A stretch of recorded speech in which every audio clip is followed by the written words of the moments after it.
हमारे विभिन्न ज्ञानवर्धक कार्यक्रम देखने के लिए आप हमें अभी सब्सक्राइब करें, बेल आइकन को प्रेस करें ताकि आप देख सकें हमारा कार्यक्रम सबसे पहले। और अधिक जानकारी के लिए फेसबुक पेज को लाइक करना ना भूलें। जय मां इंद्राक्षी धाम में दर्शकों आप सभी का हम हार्दिक स्वागत करते हैं। आज के दिन जिन जातकों का जन्मदिवस है, मैरिज एनिवर्सरी है, उन सभी को हमारी तरफ से बहुत बहुत शुभकामनाएं। आज हम बात करेंगे बृहस्पति देव का पूजन करने से अनेकों प्रकार के कार्य सिद्ध होते हैं।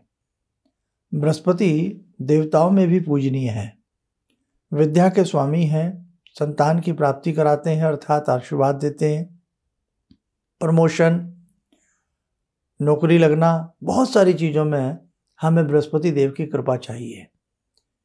कैसे कृपा प्राप्त होती है आइए हम आपको बताएंगे। आज का पहले पंचांग देखते हैं। 2 फरवरी सन 2022 दिन बुधवार, माघ मास शुक्ल पक्ष संवत 2078, तिथि आज प्रतिपदा है, नक्षत्र धनिष्ठा, राहु काल 1:30 से 3, दिशा सूल दक्षिण दिशा, और माघ महीने का ये शुक्ल पक्ष प्रारंभ हो चुका है। हम नाना भांति के मंत्र पढ़ते हैं, नाना भांति के उपाय करते हैं, कहीं ना कहीं हमारे कार्य भी उनसे सिद्ध होते हैं। नवग्रहों में बृहस्पति देव का एक विशेष स्थान है। विवाह का वरदान देना, संतान का वरदान देना, किसी की आय में कमी हो उसकी अच्छी से प्रमोशन हो जाए, बढ़ोतरी हो जाए, वृद्धि हो जाए, उसका शुभ आशीर्वाद देना, बालक का मन पढ़ाई में ना लगता हो बच्चों का तो विद्या प्राप्ति का वर देना, ये बृहस्पति देव के अनेकों प्रकार के हमें वरदान प्राप्त होते हैं। आपकी जन्म पत्रिका में बृहस्पति देव 2 राशियों के कारक हैं, एक 9 नंबर की यानी कि धनु राशि के, एक मीन राशि के। आपको कुछ मैं इस प्रकार से समझाता हूं। आप कुंडली देखिए, एक ये कुंडली है। इस कुंडली में हमने मेष लगन की कुंडली बनाई है। ये भाग्य भाव में 9 नंबर है, ठीक है, और द्वादश भाव में 12 नंबर है। तो 12 नंबर और 9 नंबर, ये नंबर की बात कर रहा हूँ मैं, राशियों की बात कर रहा हूँ। 2 राशियों के स्वामी बृहस्पति देव हैं। ये कहीं भी ये अंक आ सकते हैं, जरूरी नहीं है इसी प्रकार से इनका कर्म हो।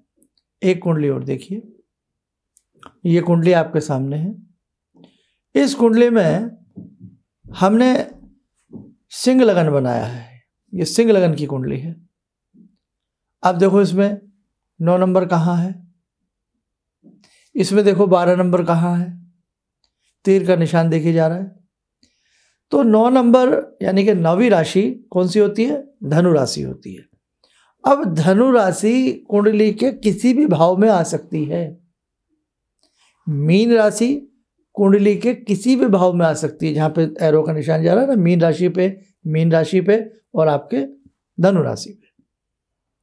कुंडली के किसी भी भाव में ये दोनों राशियां आ सकती हैं। इकट्ठी तो कभी नहीं आती, पहले 9 आएगा, फिर 10 आएगा, फिर 11 आएगा, फिर 12 आएगा। तो कई बार ये पंचम भाव की ही स्वामी राशि बन जाती है, कई बार चतुर्थ भाव के स्वामी बन जाती है 9 नंबर की राशि। कहने का मतलब आप सिंपल साधारण भाषा में समझें कि बृहस्पति देव को 12 राशियों में 2 राशियां प्राप्त हैं, धनु और मीन। इन दोनों राशियों के ऊपर इनका प्रभाव रहता है। कुंडली में भाव कितने होते हैं, खाने कितने होते हैं? 12 खाने होते हैं। 12 खानों में कहीं ना कहीं ये 2 राशियां तो आएंगी। तो 2 खानों के 2 भाव के स्वामी एक तरह से बृहस्पति हो गए, ऐसा समझे आप। तो बृहस्पति की पूजन से, बृहस्पति की सेवा करने से हमारे ये 2 भाव भी अच्छे होंगे, जहाँ जहाँ पर धनु राशि मीन राशि होगी। फिर बृहस्पति कारक भी है कुंडली में, है ना। अब इस पे भी कुछ लोग किसी भाव का मानते हैं, लेकिन मोटी सी भाषा में मैं आपको समझा दूं तो संतान भाव मान लें आप। संतान भाव ना मान करके संतान का वरदान मांग लें आप। विद्या के लिए देख लें आप, प्रमोशन के लिए देख लें आप, विवाह के लिए देख लें आप, और जीवन में यदि आपकी रिद्धि सिद्धि आपसे छूट रही हो, आपका आध्यात्मिक रास्ता आपसे दूर जा रहा हो, तो भी बृहस्पति देव की कृपा हमें चाहिए। आप मेडिकल फील्ड में हैं, आप बच्चे को मेडिकल फील्ड में देना चाहते हैं, तो भी बृहस्पति देव की कृपा चाहिए, उसके उपाय चाहिए। कई बार आपकी कुंडलियाँ आती हैं कि हम इस बच्चे को किस दिशा में इसको पढ़ाएं। बहुत छोटा बच्चा होता है तो वहाँ तो ये सवाल मैं नहीं अच्छा समझता बहुत, लेकिन हाँ बच्चा बड़े स्टैंडर्ड में है, 9th के बाद देखो दिशा उसकी बदली जाती है, 11th में वो जाएगा, तो वहाँ कॉमर्स दिलाएं, वहाँ साइंस में उसको PCM से कराएं, बायो से कराएं। तो वहाँ अगर बायो से जाना है तो बृहस्पति देव उसके अच्छे होने चाहिए, या 10वें भाव से उनका कोई नाता होना चाहिए, 10वें भाव में बृहस्पति की राशि होनी चाहिए। बहुत सारे आंकड़े हैं, बहुत सारा गणित है कि जहाँ बृहस्पति देव की कृपा चाहिए ही चाहिए। तो बृहस्पति देव को प्रसन्न करने के आज मैं आपको कुछ रास्ते बताता हूँ। ये तो बहुत सारी बातें हैं जो अभी रह गई हैं, क्योंकि ये ग्रह है, बहुत बड़े ग्रह है, ये देवताओं में भी पूजनीय है बृहस्पति, एक अच्छे पद की प्राप्ति है। तो 1-2 एपिसोड में इनके बारे में बात समाप्त नहीं हो सकती। जहाँ आपको लगे कि हमारे बच्चों में या हम में कोई विद्या की कमी है, ज्ञान की कमी है, और कहीं ना कहीं बहुत सारी बातें जो आज हमने जिस तरह की कही हैं उनसे रिलेटेड कुछ है, तो हर बृहस्पतिवार मस्तक के ऊपर पीला तिलक लगाएं और अपने जुपिटर माउंट, ये आपका चाहे लेफ्ट हैंड हो या आपका राइट हैंड हो, जो इंडेक्स फिंगर है उसके नीचे जो जुपिटर माउंट होता है, इसके स्वामी भी बृहस्पति हैं। तो यहाँ पर भी केसर का या हल्दी का तिलक दोनों हाथों में लगा लें या राइट में लगा लें, महिलाएं या पुरुष हों, तो भी आपको बृहस्पति देव की कृपा में बनती है, क्योंकि इनका रंग पीला होता है। हर पूर्णिमा को आप भगवान विष्णु के, बृहस्पति देव के 108 नाम जपें, सत्यनारायण की कथा कर सकते हैं, विष्णु सहस्त्रनाम पढ़ सकते हैं, और गाय की सेवा करें।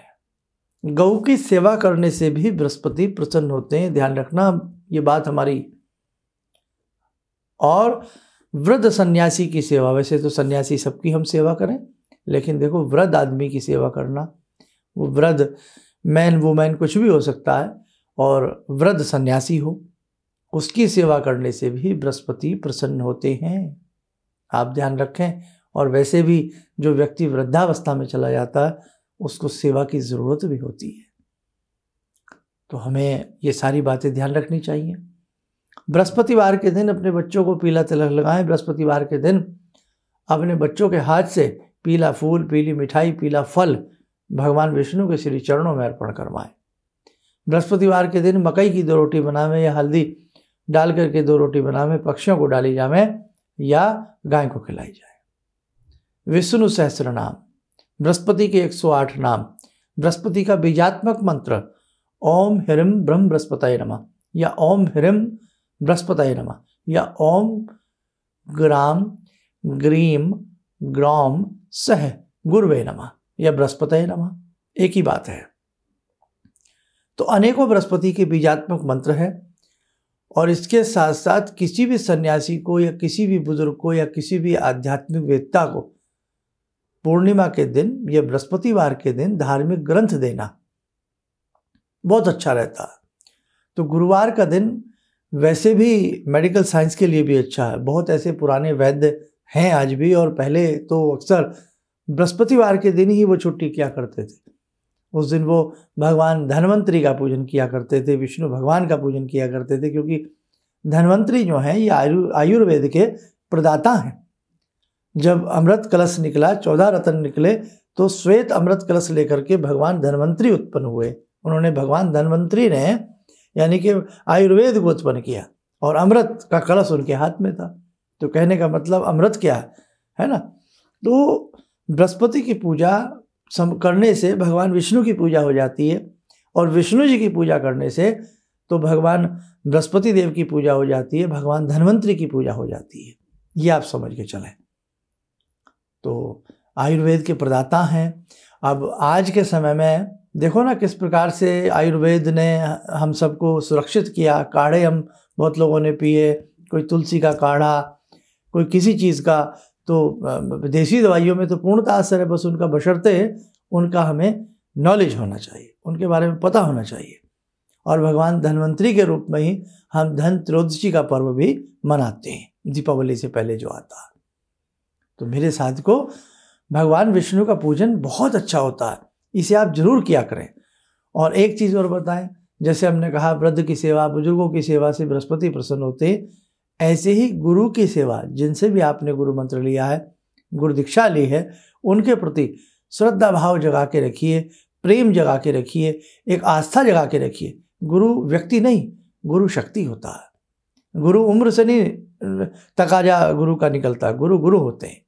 आप बस ये समझ लें, आपने गुरु मंत्र ले लिया तो वो आपके लिए एक सर्वश्रेष्ठ मंत्र है।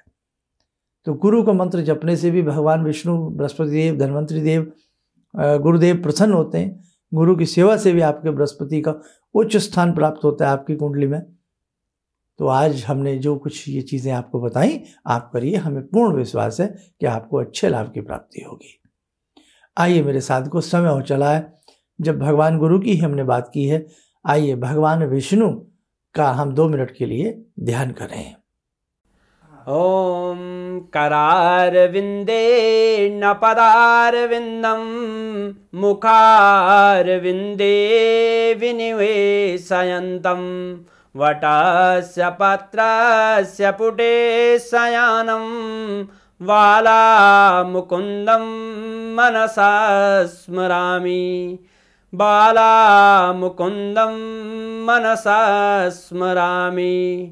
कस्तूरीतिलकं ललाटपटले वक्षस्थले कौस्तुभं नासाग्रे वरमौक्तिकं करतले वेणुकरे कङ्कणं सर्वाङ्गे हरिचन्दनं सुललितं कंठे च मुक्तावले गोपास्ति परिवेष्टितो विजयते गोपालचूडामणि शान्ताकारं भुजगशयनं पद्मनाभं सुरेशं विश्वाधारं गगनसदृशं मेघवर्णं शुभांगं लक्ष्मीकान्तं कमलनयनं योगवृद्ध्यानगम्यं वन्दे विष्णुं भवभयहरं सर्वलोकैकनाथं। कवच बना लें, ध्यान करें, भगवान विष्णु का सुवासीस हम सब के ऊपर बरस रहा है।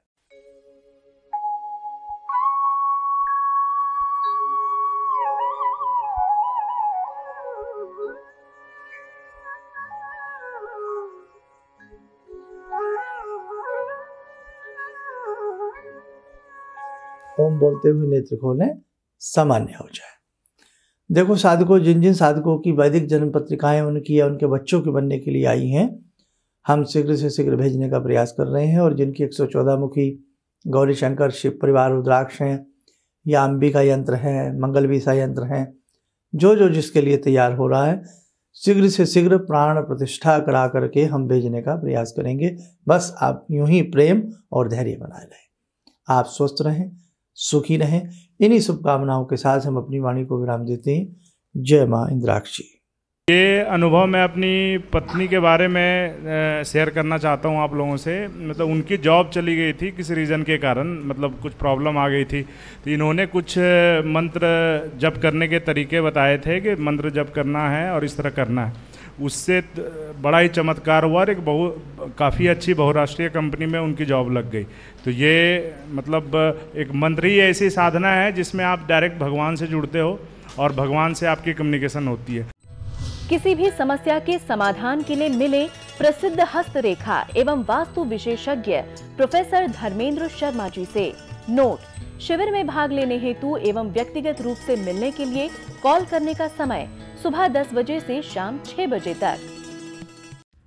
हमारे विभिन्न ज्ञानवर्धक कार्यक्रम देखने के लिए आप हमें अभी सब्सक्राइब करें, बेल आइकन को प्रेस करें ताकि आप देख सकें हमारा कार्यक्रम सबसे पहले। और अधिक जानकारी के लिए फेसबुक पेज को लाइक करना न भूलें।